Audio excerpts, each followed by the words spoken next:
అడిగండి మీరు ఆదిలాబాద్లో ఇప్పుడు ఈ సంవత్సరంలో పంటలు ఎట్లున్నాయని. కాంగ్రెస్ వచ్చింది, మా పంటలు బ్రహ్మాండంగా ఉన్నాయి. సోయాబీన్లు కానీ పత్తులు కానీ బ్రహ్మాండంగా ఉన్నాయి. ఇది దేవుడు కాంగ్రెస్ పార్టీకి ఇచ్చినటువంటి ఆశీర్వాదం, ప్రజలు పెట్టినటువంటి ఆశీర్వాదం. కేటీఆర్ గారు రకరకాల శుద్ధులు పలికిండ్రు, రకరకాలుగా అన్ని బండ బూతులు, పచ్చి బూతులు. అవులే అంటావు, లఫూట్ అంటావు, బట్టేబాజ్ అంటావు, లుచ్చా అంటావు. కేటీఆర్ కాదు, మీది నోరా మోరా. ఒక ప్రతిపక్ష నాయకుడి కొడుకుగా, వర్కింగ్ ప్రెసిడెంట్గా ఉన్న మీరు బీఆర్ఎస్కి మీరు ఎలా మాట్లాడవచ్చునా? మీకు శోభ తీసుకొస్తుందా? మీ సంస్కారం అడ్డు రాలేదా మీకు? ఒక ముఖ్యమంత్రిని నోటికొచ్చినట్టుగా మాట్లాడింది. మీ కుటుంబం గురించి మా కాంగ్రెస్ పార్టీ కార్యకర్తలు మాట్లాడలేకనా కేటీఆర్ గారు? ఎంత దౌర్జన్యం కేటీఆర్ గారు!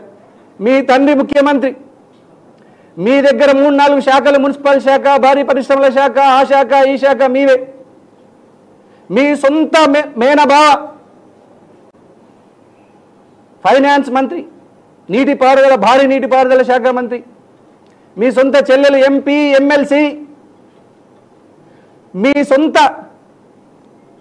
సొంత మీ నాన్నగారి యొక్క సడ్డకుని కొడుకు రాజ్యసభ ఎంపీ. ఎన్ని పదవులు ఇచ్చుకున్నారు మీ కుటుంబంలో? మీ కుటుంబ పాలనే నడిచింది తప్ప ప్రజాపాలన నడిచిందా? ఒక్కసారైనా కేటీఆర్ గారు మీరు ఒక్కరోజైనా వినతి పత్రం తీసుకున్నారా? 10 ఏళ్ళల్లో ప్రజలకు అందుబాటులో ఉన్నారా? ఒక్కరోజైనా మీ క్యాంప్ ఆఫీస్లో ప్రజలకు ఏం సమస్యలు లేని ప్రజావాణి పెట్టినరా? ప్రజల యొక్క గోడు విన్నారా? ఒక్కసారి మీరు ఆత్మ పరిశీలన చేసుకోకుండా ఎంత మొరిగినా కాంగ్రెస్ ప్రభుత్వానికి ప్రజల ఆశీర్వాదం ఉన్నంత వరకు ఎవ్వరూ ఏమి చేయలేరు. ఎన్ని ఇండ్లు ఇచ్చిండ్రు కేటీఆర్ గారు మీరు 10 ఏళ్ళల్లో? ఎన్ని ఇండ్లు ఇచ్చిండ్రు? ఎంతమంది ఉసురు కలిగింది తెలుసా మీకు? 10 ఏళ్లలో ఒక్క ఇల్లు కట్టలేదు.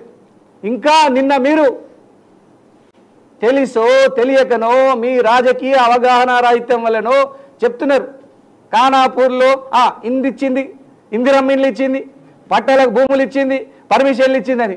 చూసిండ్రా? కాంగ్రెస్ మీ నోటితోనే చెప్పించింది కేటీఆర్ గారు. ఎస్, కాంగ్రెస్ పార్టీ పట్టాలు ఇచ్చింది, కాంగ్రెస్ పార్టీ ఇల్లు కట్టించింది, కాంగ్రెస్ పార్టీ గరీబోని ఆదుకున్నది. నువ్వేం పీకినావు కేసీఆర్ గారు? కేటీఆర్ గారు నువ్వేం చేసినావు? ఆత్మస్తుతి పరనింద, సొంత డబ్బా కొట్టుకోవడం, లక్షల రూపాయల అడ్వర్టైజ్మెంట్లు పెట్టి ప్రజల సొమ్ముని పప్పు బెల్లాల్లాగా తిన్నారు. 10 ఏళ్ళు అధికారంలో ఉండి నిరుద్యోగ యువతిని మోసం చేసి నిరుద్యోగ భృతి ఎందుకు ఇవ్వలే మీరు? చెప్పండి, సమాధానం చెప్పు. తెలంగాణ ప్రజలందరూ అడుగుతున్నారు. ప్రజలు బీఆర్ఎస్ పార్టీని కర్రుగాల్చి వాత పెట్టినా కూడా మీ దురహంకారము ఇంకా తగ్గలే. ఓ రామన్న గారు, జోగు రామన్న గారు సంకలు గుద్దుకొని కేటీఆర్ 4 మాటలు అనగానే బాగా పొంగిపోతున్నావులే, గుర్తుపెట్టుకో. నీ తడి గుడ్డతోని నీ మంత్రి పదవి గొంతు కోసింది ఎవరు? ఇదే కేటీఆర్ కాదా? నువ్వు అడవులకు పారిపోయింది ఈ కేటీఆర్ వల్లనే కాదా? జోగు రామన్న క్యాంప్ ఆఫీస్లో నీకు అపాయింట్మెంట్ ఇవ్వకుండా కూడా ప్రగతి భవన్ గేట్ల ముందు నుంచే తన్ని తరిమేసింది జోగు రామన్న. గుర్తుపెట్టుకో. కాలభ్రవణం, కాల చక్రం తిరిగి నీ దగ్గరికే వస్తుంది అంటారు. ఈ జోగు రామన్నకు మంత్రి పదవి నుంచి ఎందుకు పీకేసినావు? నువ్వు సమాధానం చెప్పలేదు కేటీఆర్ గారు. ఎందుకు అవమానించినావు? ఒక ఆదిలాబాద్కు చెందిన ఒక మున్నూరు కాపు బిడ్డను, బీసీ బిడ్డను ఎందుకు అవమానించినావు? నువ్వు అపాయింట్మెంట్ అని ఇచ్చినావా? మంత్రి పదవిని తడిగుడ్డతో గొంతు కోసి జోగు రామన్నని శంకరగిరి మాన్యాలు పట్టించినావు. కేటీఆర్ గారు, జోగు రామన్నని చంపింది మీరే. అలాంటి ఈ కేటీఆర్ ముఖం హైదరాబాద్లో చెల్లుతలేదు, ఎవరు పట్టించుకుంటలేరు. కాబట్టి ఆదిలాబాద్ ప్రజల్ని రెచ్చగొడదామని అబద్ధాలు చెప్పడానికి వచ్చిండు. నిన్న అబద్ధాల మీద అబద్ధాలు చెప్పిండు.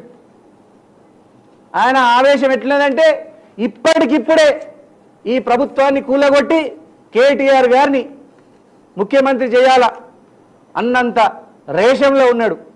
నీకు రేషం ఉంటే సరిపోదు కేటీఆర్ గారు, ఆ రేషం ప్రజలల్లో ఉండాలి. రాజకీయ నాయకుడు అనుకున్నంత మాత్రాన ఏమీ కాదు. ప్రజలు ఆశీర్వదించాలి, ప్రజలు ఆశీర్వాదం పెట్టాలి. గరీబోళ్ళ బిడ్డలు, ఎస్సీ ఎస్టీ బీసీ మైనార్టీ సోదరులు ఆశీర్వాదం పెడితేనే ఏ రాజకీయ నాయకునికన్నా పదవి అనేది ప్రజలు పెట్టిన భిక్ష. ఏ రాజకీయ నాయకుడికైనా ఆ ప్రజలకు వ్యతిరేకంగా పనిచేసినోడు పూలేసినటువంటి ప్రజలే రాళ్లతోని కొడతారు బిడ్డ. కేటీఆర్ గారు మీ విషయంలో జరిగింది అదే. దళిత బిడ్డను ముఖ్యమంత్రి చేస్తా అన్నది నీ తండ్రి కాదా, మీరు కాదా? దళిత బిడ్డను ముఖ్యమంత్రి చేసిండ్రా? మాదిగ సోదరుల్ని, మాల సోదరుల్ని, మహారు సోదరుల్ని మోసం చేసింది మీరు కాదా కేటీఆర్ గారు? ఎవరికి చెప్తున్నారు శుద్ధులు? ఆదిలాబాద్ల ప్రజల చెవుల్లో పూలు పెట్టడానికి వచ్చిండ్రా? కాంగ్రెస్ పార్టీ మా రేవంత్ రెడ్డి అన్న ప్రభుత్వం మాట మీద నిలబడే ప్రభుత్వం. మీలాగా ప్రజలకు ముఖం చూపించే దమ్ము లేక ఫామ్ హౌస్లోనో ప్రగతి భవన్లోనో దాక్కునే పాలన కాదు, ఇది ప్రజా పాలన. కేటీఆర్ గారు మా రేవంత్ అన్న ఎప్పుడు కూడా బాజాప్తా చెప్తాడు, చెప్పిన ప్రతి హామీని, ఇచ్చిన ప్రతి హామీని నెరవేర్చి తీరుతాం. మీ తండ్రి గారు ఏం చేసిండ్రు? కేటీఆర్ గారు తెలంగాణ ఇస్తే బీఆర్ఎస్ను కాంగ్రెస్ పార్టీలో విలీనం చేస్తా అన్నాడా లేదా?